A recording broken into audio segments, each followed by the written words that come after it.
Hello mga ka-Dream Home! Mary here! Andito kami ngayon sa Lancaster, New City kung saan kami nakatira. Rainy day na naman, dala ng bagyo.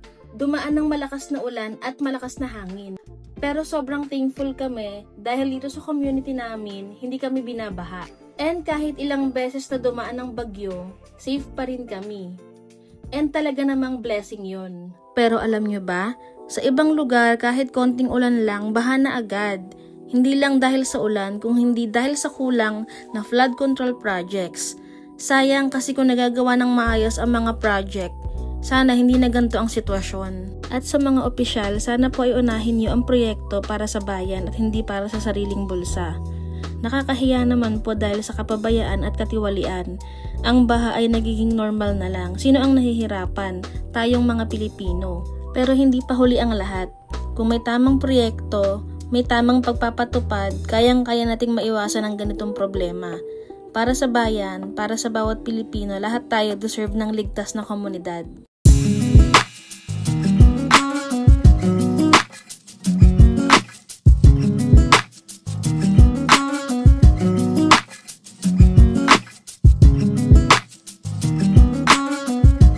And today ay September 27. Hapon na pero makulimlim pa rin ang kalangitan.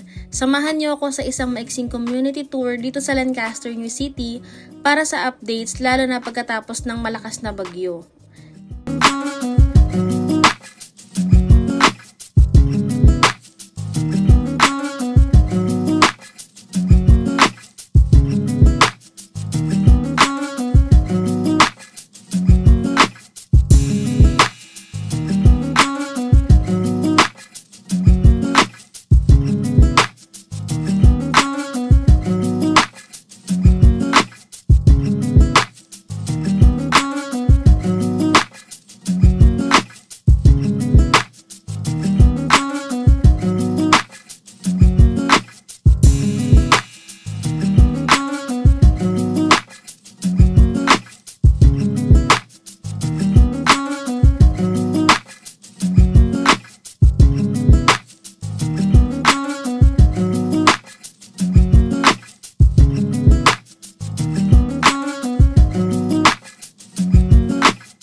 Salamat sa pagsama sa akin sa napakaiksing community tour dito sa Lancaster, New City.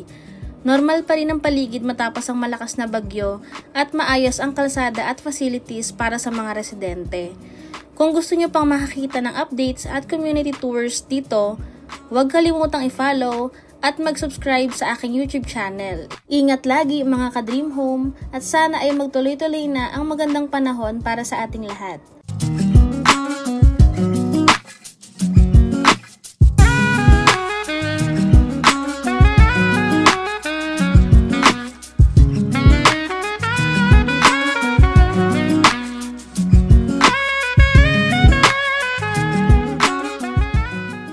At hindi lang yan sa baha, pati sa mga paaralan, ospital at ibang pasilidad. Ang laki ng pondo pero dahil sa mga isyu ng katiwalian, nagiging kulang at hindi maayos. Nakakalungkot kasi lahat tayo ay may binabayad na tax, lahat tayo umaasa. Deserve natin ng lahat ng Pilipino ang maayos na serbisyo. Kaya mga community, let's stay aware and inform. Huwag mawala ng pag-asa kasi kaya pa rin magbago. Hindi lang para sa atin ngayon, kundi para sa susunod na henerasyon. Ulan man ang usapan pero ang ugat ng problema, korupsyon. Kaya sana sama-sama tayong mag-demand ng pagbabago.